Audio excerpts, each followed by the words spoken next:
year was 2479, and neon-lit cities sprawled across the charred remains of Earth's continents. Humanity had long abandoned nature, trading forests and rivers for colossal towers of glass, steel, and holographic illusions. Cybernetic augmentation was no longer a privilege, it was survival.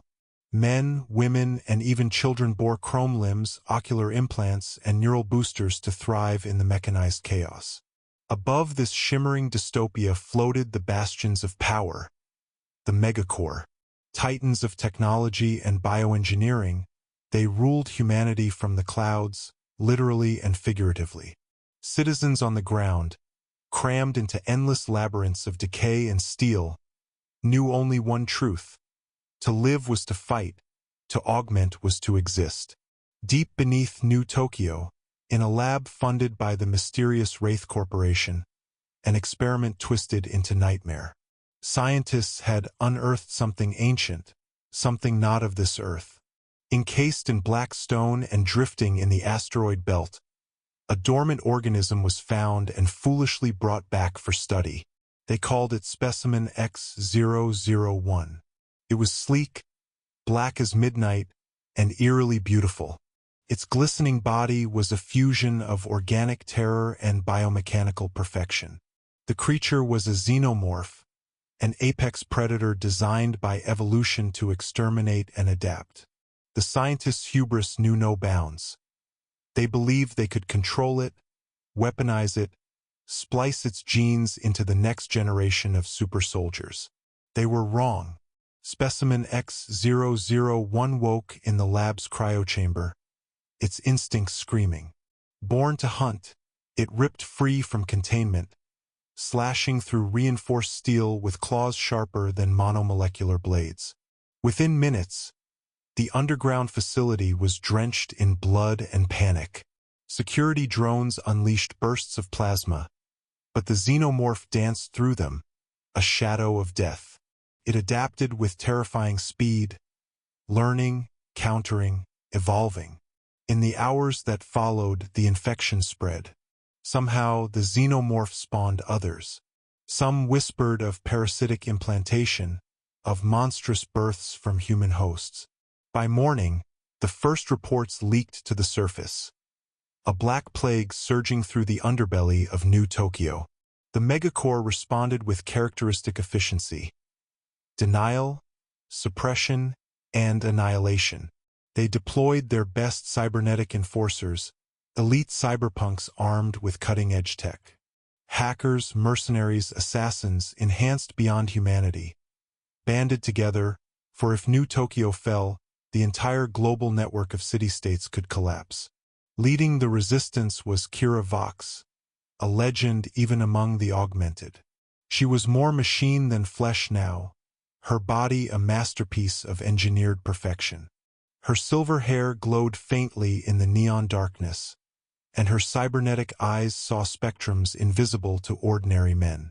Neural uplinks laced her skull, allowing her to command drone squadrons and hacking routines with a mere thought. When Kira descended into the subterranean ruins of the Wraith facility, she wasn't alone. Her crew, a motley mix of Cyberonin, X-Corp saboteurs, and rogue AI specialists, flanked her. Each carried weapons designed to obliterate armored targets, railguns, plasma blades, disruptor grenades. At first, they encountered only silence. Echoes of dripping fluids and sparking wires filled the corridors. But they all felt it, the crawling tension, the sense of being watched. Motion trackers flickered, unable to pinpoint the predators slithering through vents and shadows. The first attack was devastating. From the walls themselves, xenomorphs erupted, their exoskeletons reflecting the neon lights like demonic mirrors. They moved faster than any cybernetic could track, striking with a precision that mocked human enhancements. Kira fought with machine-calibrated grace, her plasma katana slicing through the first wave. Sparks and acidic blood sprayed, the latter eating through armor like boiling acid. Her crew responded with brutal efficiency, railgun rounds blasting limbs apart, flamethrowers igniting the screeching horrors. But for every xenomorph they killed, two more seemed to rise. "We can't hold this position," shouted Rip, the team's heavy weapons specialist, as his autocannon blazed a continuous roar. "Fall back to the service tunnels," Kira commanded, sending encrypted signals through the team's neural links. They retreated, not in panic but in strategic withdrawal. The tunnels were narrow, allowing fewer angles of attack. However, even here, the xenomorphs proved lethally adaptive. They learned, avoiding direct confrontations, attacking from ceilings, burrowing through walls. As the cyberpunks regrouped, Kira interfaced with the ruins' decaying network. Through corrupted nodes and firewalls, she glimpsed the original research logs. She saw footage of the first breach, the creature's awakening, the slaughter. She saw the scientists' last moments, their horror at what they had unleashed. One file stood out, a classified directive from Wraith's board. The xenomorph was never meant for defense. It was intended as a control mechanism, a bioweapon to cull populations should the masses grow unruly. Disgust burned in Kira's synthetic veins. The Megacorps had not only known the risks, they had planned for them. Humanity was nothing more than a resource, a battery, a variable to be manipulated. "We're not just fighting to survive," she said over the comms. "We're fighting for the future. If these things reach the surface, there won't be a humanity left to save." Determination steeled her crew. They pushed deeper into the labyrinth, aiming for the core reactor.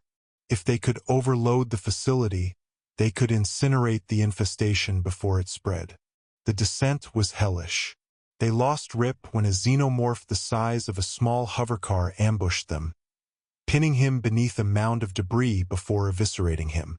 Nyx, their hacker, fell prey to a spitter variant that melted her armor and bones within seconds. Every loss hurt, but Kira pressed on, leading the remnants of her team toward the heart of darkness. At the core chamber, they found the source of the new xenomorphs. A queen, vast and nightmarish, birthing eggs in a grotesque parody of life. The queen sensed them instantly, its shriek shaking the very walls. Kira and her team unleashed hell. They hurled grenades, fired energy rifles, and deployed combat drones. The queen retaliated, its body shrugging off lesser blasts. Drones crumpled beneath its tail, and the acid blood made every victory a deadly risk. Realizing brute force would fail, Kira made a desperate move. She hacked the core reactor itself, overriding safeties, initiating a meltdown sequence. The facility would self-destruct in minutes. "Evac route?" barked Juno, her second in command. "Blocked," Kira said grimly. "We finished this here." The queen lunged, and in the final moment, Kira leapt, driving her plasma blade into the beast's exposed inner jaw. The xenomorph queen convulsed, thrashing in death throes. Acid sprayed over Kira's armor, sizzling through her cybernetics and flesh alike. As alarms blared, Kira sent a final signal skyward, a warning to the surface dwellers. Quarantine. Burn everything. Save what little could be saved. The reactor imploded in a blinding inferno, consuming the queen, the hive, and the last defenders of humanity. But the war was not over. Above ground, the Megacorps spun a different narrative. Terrorists had sabotaged a vital research facility. There was no alien threat, they claimed. Nothing to fear. Commerce must continue. Yet in the deepest shadows of the ruins, something moved. Not all of the xenomorphs had perished. Some, adapted to the burning, emerged scarred but alive. Worse, they were no longer just xenomorphs. They bore implants, corrupted cybernetic enhancements scavenged from fallen cyberpunks. The fusion of machine and monster was complete. Humanity's future was no longer a battle of flesh against metal. It was a war of survival between cyberpunk evolution and xenomorph ascendance. In the ruined backstreets of New Tokyo, as acid rain fell and holographic ads flickered, a new nightmare stirred. Humanity's brightest minds had built machines to better themselves. Now, their creations would determine whether humanity would evolve or be extinguished.